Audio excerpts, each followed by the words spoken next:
आपके पास अपना बहुत है, झाड़ू लगा लगा के ऊपर नहीं चढ़े हैं, पैसे खा खा के दुनिया का खा के ठेले वाले तक को भी नहीं छोड़ता तेरा बाप। एसडीएम ज्योति मौर्य के केस ने कौन सा नया मोड़ लिया है? क्या वाकई में इस केस के बाद में यूपीएससी की तैयारी कर रही महिलाओं को उनके पतियों ने वापस घर पे बुला लिया? क्या है सोशल मीडिया पर वायरल खबर का सच? क्या है एसडीएम ज्योति मौर्य का केस? कैसे बना ये मामला इतना बड़ा? जानेंगे दोस्तों आज के इस वीडियो में ऐसे ही सवालों के जवाब और ऐसे ही दावों की सच्चाई। तो बने रहिएगा हमारे साथ वीडियो में लास्ट तक। अगर आप हमारे चैनल पर नए हैं तो फटाफट हमारे चैनल को सब्सक्राइब कर लीजिएगा। चलिए वीडियो शुरू करते हैं और बात करते हैं मुद्दे की। कुछ दिन से एसडीएम पत्नी के बेवफा होने की खबरें बहुत ही तेजी से वायरल हो रही हैं और जैसे जैसे दिन गुजर रहे हैं इस केस में कुछ न कुछ नया सामने आता ही जा रहा है। अब इस खबर के साथ में एक और खबर जुड़ी हुई नजर आ रही है कि ज्योति मौर्य के मामले को देखते हुए बहुत से पतियों ने सिविल सर्विसेज की तैयारी कर रही अपनी पत्नियों को वापस घर पे बुला लिया है। उनका कहना है कि अब हमें नहीं बनाना अपनी पत्नी को एसडीएम, डीएम या कलेक्टर। सोशल मीडिया पर एक खबर वायरल हो रही है कि प्रयागराज यानी कि इलाहाबाद में करीबन 135 महिलाओं की उनके पतियों ने पढ़ाई छुड़वा दी है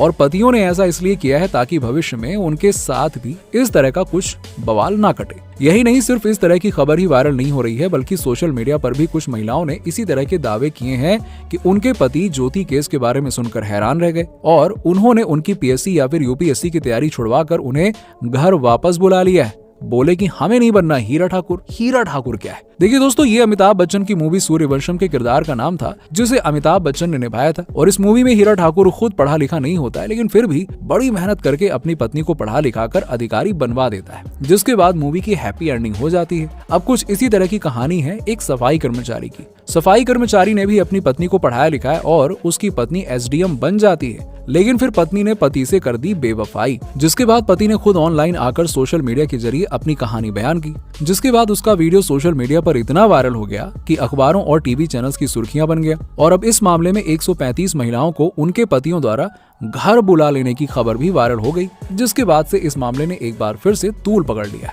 तो आखिर क्या है इस दावे की सच्चाई कि क्या वाकई में एसडीएम ज्योति मौर्य मामले के बाद लोग ऐसा कर रहे हैं? क्या वाकई में लोग इस मामले के बाद इतना डर गए हैं कि उनका अपनी पत्नियों पर से भरोसा ही उठ गया है? इस खबर के सच या झूठ होने के बारे में जानने से पहले चलिए एक बार एसडीएम ज्योति मौर्य केस पर नजर डाल लेते हैं कि आखिरकार ये मामला क्या है। देखिए दरअसल दोस्तों, ये मामला है उत्तर प्रदेश के प्रयागराज यानी कि इलाहाबाद का, जहाँ के रहने वाले एक सफाई कर्मचारी ने अपनी पीसीएस पत्नी पर यह आरोप लगाया है कि पत्नी ने उसे छोड़ दिया है और उसके साथ में कर दी है बेवफाई। व्यक्ति का नाम आलोक मौर्य है जो कि प्रतापगढ़ में पंचायती राज विभाग में सफाई कर्मचारी के तौर पर चतुर्थ श्रेणी के कर्मचारी हैं और पत्नी का नाम है ज्योति मौर्य और वो बरेली में एसडीएम है। अब आपको बता दें कि पत्नी पर छोड़ने और बेवफाई के आरोप के अलावा आलोक का आरोप है कि उनकी पत्नी किसी और के साथ प्रेम संबंध में भी है। पति ने पत्नी पर अपने प्रेमी के साथ मिलकर उसे मारने की साजिश रचने का भी आरोप लगाया और इस मामले में दोस्तों खास बात यह है कि पति एक सफाई कर्मचारी है और पत्नी है एसडीएम। इसके अलावा पति ने ही पत्नी को पढ़ाया लिखाया भी है और साथ ही ये मामला बॉलीवुड की मूवी सूर्यवंशम की स्टोरी के जैसा लगता है, इसीलिए इस मामले की हर तरफ बहुत ज्यादा चर्चा हो रही है। वहीं दोस्तों एसडीएम पत्नी ज्योति मौर्य का इस मामले में क्या पक्ष है, जरा ये भी जान लेते हैं। ज्योति की तरफ से आलोक और उसके घर वालों पर दहेज का केस भी दर्ज करवा दिया गया और साथ ही उसे बदनाम करने की और उसका उत्पीड़न करने की बात कही गई है और धूमनगंज थाने में मुकदमा दर्ज करवा दिया गया है। दरअसल ज्योति का इस मामले में आरोप ये है कि उन दोनों की अरेंज मैरिज हुई थी और आलोक के घर वालों ने शादी के वक्त सच्चाई छुपाकर और झूठ बोलकर शादी की थी। आलोक एक चतुर्थ श्रेणी का कर्मचारी है, ये सच न बताकर आलोक को ग्राम पंचायत अधिकारी बताया गया था। साथ ही दूसरे भाइयों को भी कहीं न कहीं अधिकारी बताया गया था, यानी कुल मिलाकर सभी भाई सरकारी कर्मचारी हैं और अधिकारी हैं ऐसा बताया गया था। इसी वजह से ज्योति के घर वालों को ये रिश्ता पसंद आ गया था और ज्योति ने भी शादी के लिए हाँ कह दिया था। लेकिन शादी के बाद सच सामने आया कि आलोक कोई अधिकारी नहीं है बल्कि एक सफाई कर्मचारी है और ज्योति का ये भी आरोप है कि आलोक ने उसका फोन ट्रेस करवाया है और उस पर गलत इल्जाम लगाए, इसीलिए उन दोनों का रिश्ता खराब हुआ है। इसके अलावा आलोक पर यह भी इल्जाम लगाया गया है कि ज्योति के अधिकारी बनने के बाद उससे चीजों की डिमांड और पैसों की मांग की जाने लगी। यही नहीं, ऐसा ना करने पर आलोक बदनाम करने की धमकी भी देता था। यही नहीं, ज्योति का यह भी आरोप है कि आलोक उसका गलत वीडियो बनाकर वायरल करने की धमकी देता था, इसीलिए उसने आलोक के खिलाफ मुकदमा दर्ज करवा दिया था। इन सबसे तंग आकर जब 3 महीने पहले उसने पति से तलाक लेने की अर्जी डाली तो उसने यानी कि उसके पति ने ये ड्रामा करना शुरू कर दिया। अब इस मामले मामले में दोस्तों पति ने भी अपनी तरफ से पत्नी के खिलाफ उसे छोड़ने, उसके साथ बेवफाई करने और प्रेमी के साथ मिलकर उसे मारने की साजिश रचने के धूमनगंज थाने में तहरीर दी है। लेकिन शुरुआत में पुलिस मामला दर्ज ही नहीं कर रही थी, जिसके बाद आलोक सीएम के जनता दरबार में अपनी समस्या लेकर गया और कार्रवाई की गुहार लगाई। और इसके बाद क्या कार्रवाई हुई ये भी जानेंगे, लेकिन ये जानने से पहले चलिए आलोक और ज्योति की पिछली जिंदगी के बारे में जान लेते हैं। आलोक और ज्योति कैसे मिले थे। इलाहाबाद के रहने वाले आलोक के बारे में बता दें कि 2009 के दौरान आलोक पंचायती राज विभाग में चतुर्थ श्रेणी कर्मचारी के पद पर नियुक्त हुआ और प्रतापगढ़ में सफाई कर्मी बन गया।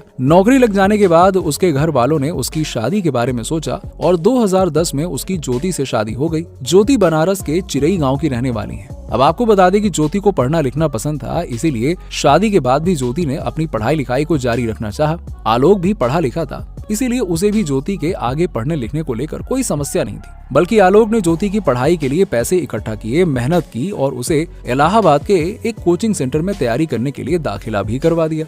तैयारी के बाद ज्योति पीसीएस का एग्जाम देती है और आपको बता दें कि उस समय तक उनकी शादी को करीबन 5 साल गुजर चुके थे और साल 2015 में जिस दिन ज्योति ने 2 जुड़वा बेटियों को जन्म दिया, उसी दिन पीसीएस का रिजल्ट आया। ज्योति ने 16वीं रैंक हासिल की और उसका पीसीएस में सिलेक्शन हो गया। सफल होने के बाद बता दें आपको कि ज्योति ने अपने सिलेक्शन का सारा क्रेडिट अपने पति और ससुर को दे दिया।